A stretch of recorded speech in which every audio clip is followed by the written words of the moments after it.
Elias had traveled across many space stations in his life, fixing broken machines and damaged ships that most people did not want to repair.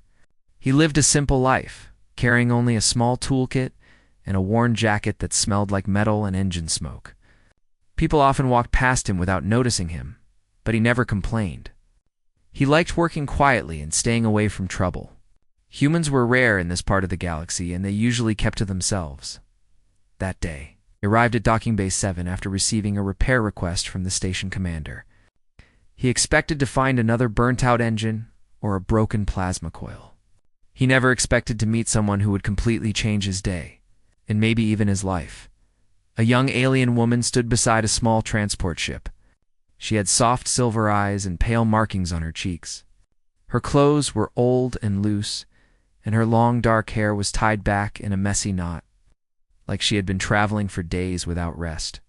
She stood very still, almost too still, like someone who learned to stay quiet to avoid attention. When she noticed Elias walking toward her, she stepped back quickly, as if worried she might be in his way. Elias stopped a few feet from her and gave a small, friendly nod. "You the one who requested the repair?" She nodded slowly. "Yes, it was me." Her voice was soft, thin, and a little shaky. "My name is Lenara." Elias had met many alien travelers over the years, but something about Lenara felt different. She looked like she was trying to make herself smaller, like she believed she did not deserve space to stand. He offered a gentle smile and opened his toolkit. "I'm Elias. I'll take a look at your ship." Lenara stepped aside again, keeping her hands folded in front of her. She kept glancing around the bay, as if expecting someone to appear at any moment.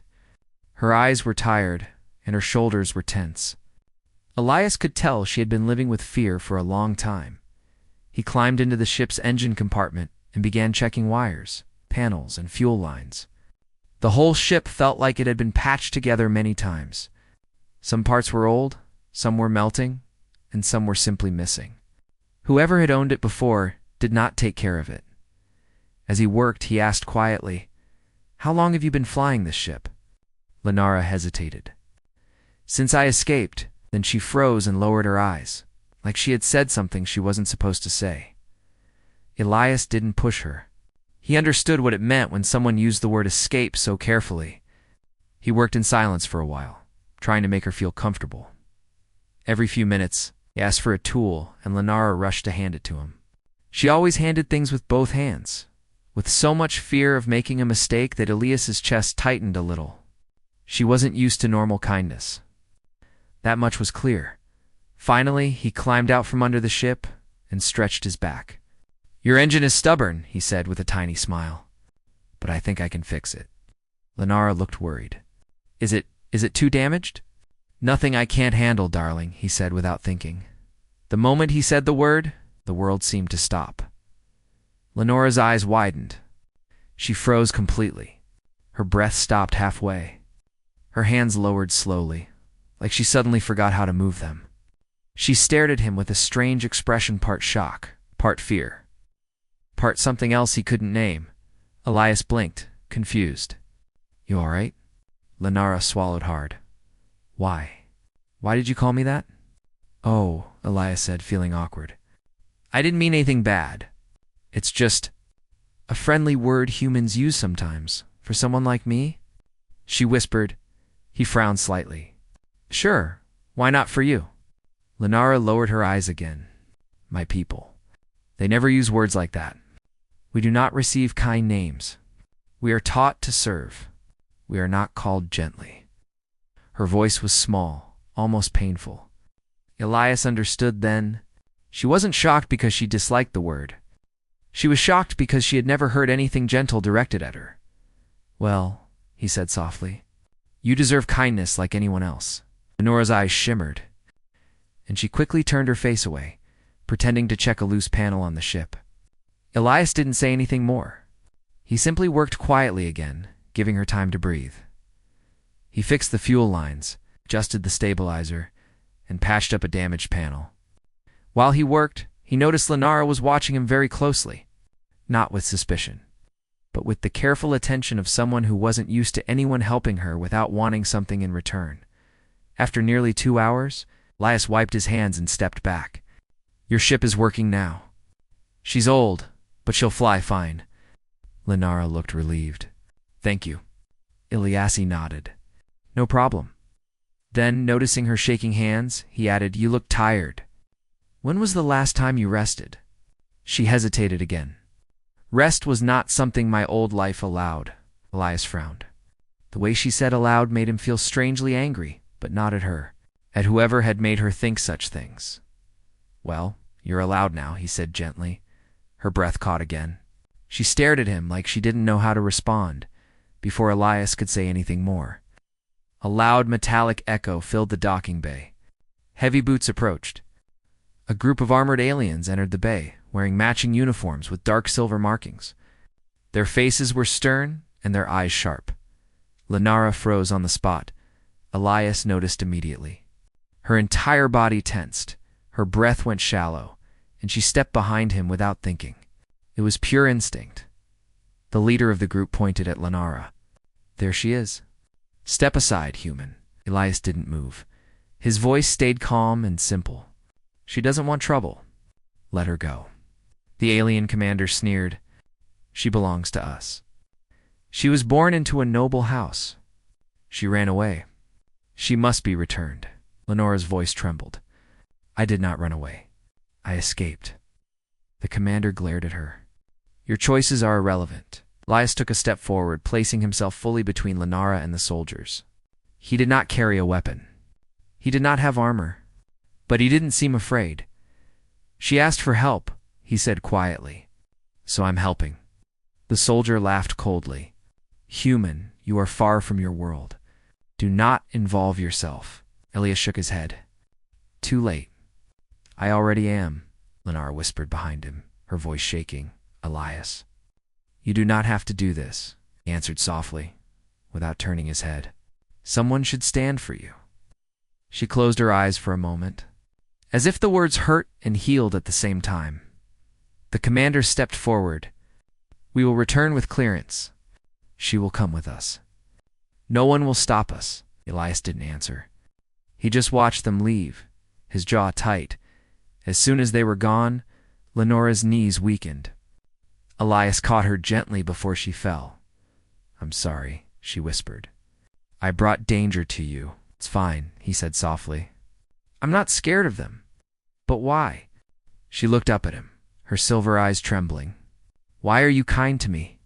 No one has ever spoken to me like you did. When you called me, darling, it felt like a strange light in my chest. Elias smiled a little. Maybe you deserve a lot more light than you've ever been given. Lenara stared at him, trying to understand something she had never known before. Her voice was soft, almost broken. No one ever used a kind word for me.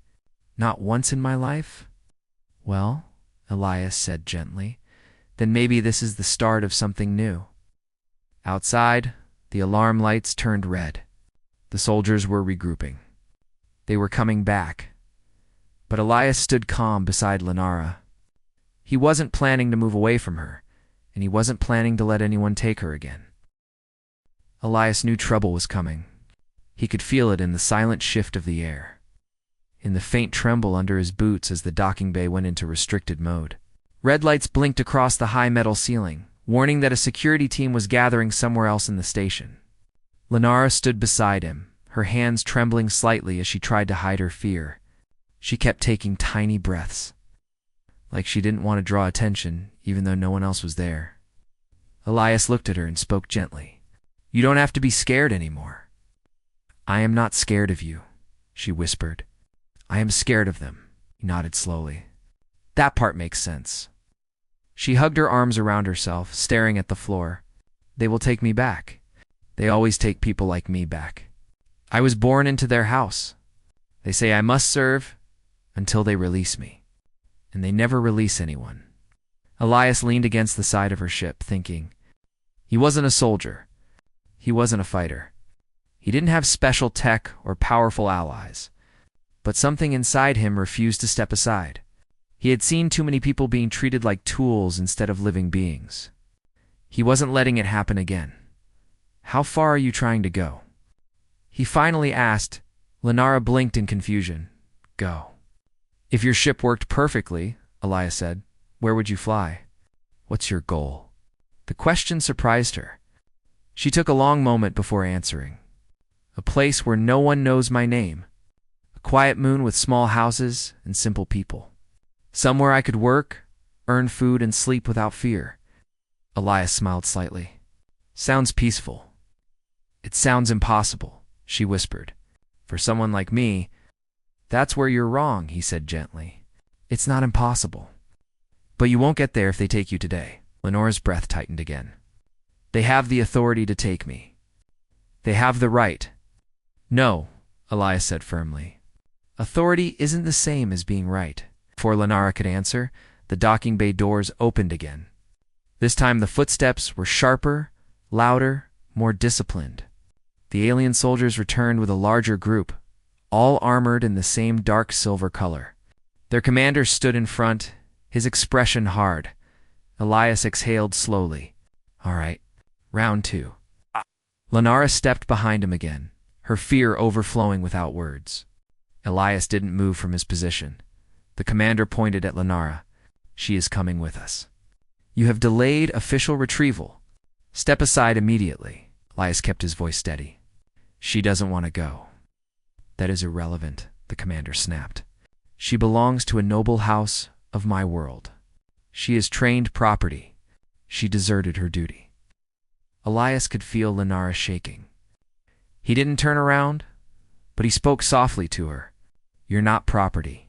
The commander laughed coldly. Humans do not understand our customs. Stay out of this. Elias finally stepped forward. His hands stayed relaxed, but his voice was calm in a way that drew everyone's attention. Let me ask something, he said. What harm did she cause your people by leaving? That does not matter, the commander replied. It matters to me, Elias said. The commander's eyes narrowed. She is a resource, a responsibility, a servant of a house that raised her. Elias shook his head. If you raise someone with kindness, they don't run away. The soldiers muttered among themselves. The commander's jaw locked tightly. Human, he said, your interference is foolish. This is your last warning. Elias looked back at Lenara. Her eyes were full of fear and something else, something new. She looked like she wanted to speak, but didn't know what to say. It's all right, he told her softly. I've got you. She reached out and touched the edge of his sleeve, her fingers trembling. Why? Why do you keep doing this for me? Because you deserve a choice, he said simply. Her silver eyes filled with quiet emotion. The commander grew impatient. Enough. Soldiers, take her. Elias stepped directly in their path. Lenora's breath caught again, sharp and terrified. Elias, please. He didn't let her finish. Stay behind me, Lenara. One of the soldiers reached toward Elias, but the human stepped back and held up both hands. I don't want to fight, he said. But you're not dragging her away like she's a box of supplies. The soldiers paused. No human had ever stood in front of them like this before, especially not unarmed. Elias wasn't strong compared to them. He wasn't fast or trained for battle. But there was something in his eyes, a quiet, stubborn strength that made several soldiers hesitate. The commander scoffed. What do you think you can do, human? You stand alone. That's not true, Elias said. Lenara looked up at him in confusion. What? Elias nodded toward the walls. The station cameras are watching. And our laws here protect anyone who asks for asylum? Lenara blinked rapidly. Asylum. It means you're asking for safety, Elias explained. And by station law, no one can take you until your request is reviewed. The commander stiffened. Clearly, he knew Elias was right. Your claim is invalid, the commander growled. She is not a citizen of this station. She doesn't have to be, Elias said calmly. She only has to ask, and she did. When she asked me for help, she asked the station too, Lenara whispered. I didn't know I was allowed to do that. You are, Elias said softly. You're allowed to do a lot more than you think. The commander snapped orders in his language. The soldiers formed a circle, irritated but unsure. They couldn't break station law. Not openly. Not with recording systems capturing everything. Human, the commander said. Your interference will be reported. Then report it, Elias answered. The commander stepped back. Tension surrounding him like a dark cloud. This is not the end. When the hearing comes, she will be forced to return with us. Leah shook his head. That depends on her story. And I think you're scared of the story she will tell. The commander turned sharply and led his soldiers out of the bay. For the first time since they arrived, Lenara could breathe normally again. The moment the last soldier disappeared, Lenara's legs gave out from exhaustion and fear. She sat on the floor, her hands covering her face. Elias knelt down beside her. "You okay, no?" she whispered. "But I will be. Maybe I don't know." Sat beside her in silence, giving her time. She slowly lowered her hands. "You've saved me twice," she said softly. "Why do you care so much?" "I am just a stranger. A runaway. Someone with no name." Elias shook his head. "You do have a name, and I care because it was the right thing to do." Lenara looked at him like she wanted to believe him, but was afraid to trust anything good. "You called me kind words," she whispered, "and no one ever has.